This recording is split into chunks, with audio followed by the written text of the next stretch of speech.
on ɗum hanuɗo waɗugol kono noon hande kadi ɗon son jooɗoto acciton ɓe waɗa ko ɓe faala ko et son yahi récupéron laamu moɗon ngu tout sera entre vos mains mi jangana en ɗo déclaration mo ɓendinɓe hakkille jooɗi yewti fi on transition ɗon ko honɗum wonata contour ji makko mi jangana on ɗum ɗo e français nano fiɗon yon faamu moƴƴa na sama kala addinmi ɗo na kadi mere deƴƴinnolam en tokkay woni ka taƴunoɗon mi waɗa ɗo jentito ɗon ko mi yewtuno lo 20 juin feƴƴuɗo ɗo ko live goto mi waɗi tuno après ɗum lo 21 on 20 ko honɗum mi wowluno e on 20 jentito ɗon ɗum nanon ɗo yi on non ko honɗum waɗitoyno après min noon si feƴƴi mois de juin haray en naati e nder banqueroute cede on non on banqueroute mi holla on non ka live ɗo lagine wiwno naatay ka écho ɓe naatali ka écho mi holla on ɗo ko honɗum kadi haɗi ɓe naata ka écho ɓe noomi goɗɗo goo mo tawata kon ɗon ɓe waɗi chef d'état major particulier ko hombo woni mo ko ɓiɗɗo hombo ko honɗum kadi waɗi si ɓe waɗiri on mi yaltinana on ɗum ka live ɗo ko si timmi 1000 personnes mi fuɗɗo entre temps jentite gonɗum mi yewtuno par ce que nden ara ɗo nanga yugol a ronki haala kan min kadi mi ronki jentitagol maɗa ngol ala o ronki haala kam min kadi ko ɗum woni mi ronki min kadi wowlugol ngol o ronki jentitagol min kadi ronki wowlugol ngol jon noon son falaka e ronku jentite ɗo komi woni on e yetade kon hengu ka tande mon ngoy nayi ka taraw ngu woni ngu ka tande mon ni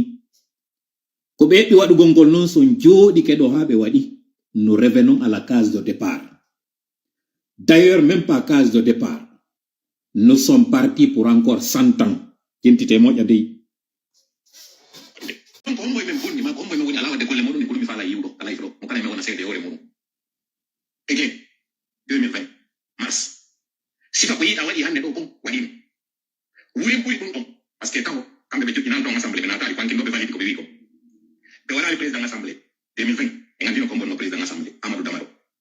ɓe sendi toon kadi siége ɗin ha ɓe wi ko homɓe woni opposition homɓe woni majorité on ka assemblée ɗum ɗon kadi ɗin coalition ji ɗon fop waɗa ha hinna ko kaari ɓe sendi ha ɓe ƴetti ɓe jonni siyaka bayi place makko ɓenni min gafi batel exactement sifa kona waɗe hande ɗo ko senda suɓo ɓe inni Amadou Sylla hande kadi ko an woni opposition officiel o mbuuɗi ko wiyano kon budget chef de file de l' opposition mo tawanoɗa cabinet mum hande kadi ko an hendoto ɗin ɗo koto tawi on tori ala kono sur le papier inna ko Mamadou Sylla woni hande kadi opposition officiel hande ɗon ɗo gandi ko mboni on Mamadou Sylla jo hande omo wurduɗo e muɗum o ɓe wola inde makko c'est yaw ka configuration ko ɓe waɗano on ko yero balde woni hande ɗo Mamadou Sylla donc rien n'a changé y a rien sous y a pas de nouveau sous le soleil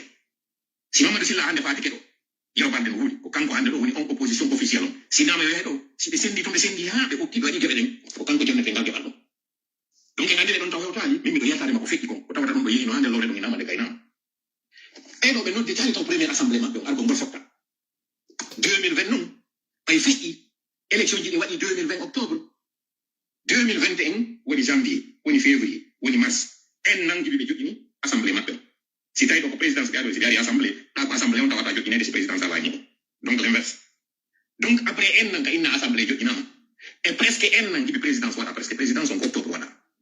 coup d'état on ko waɗi ko septembre donc 11 mois après ka inna présidence waɗi ɗole taw ko ɓeni waɗi présidence maɓɓe on ko décembre o assemblée o ko ɗi lebbi feƴƴiɗe ɗo ɓe waɗi donc hay siwde siwa taw koy jettito maɓɓe ko mama wolande kon fewtin hakkille ko mawla wolande kon par ce que no andi ɓerɗe mon ɗe il suffit yo pa on goto waɗi wiyo himɓe noon lanni ɓeyde mone yiide ɗo koko newde ɗo ko fekkondira par ce que chaque matin ɓe pousse de pion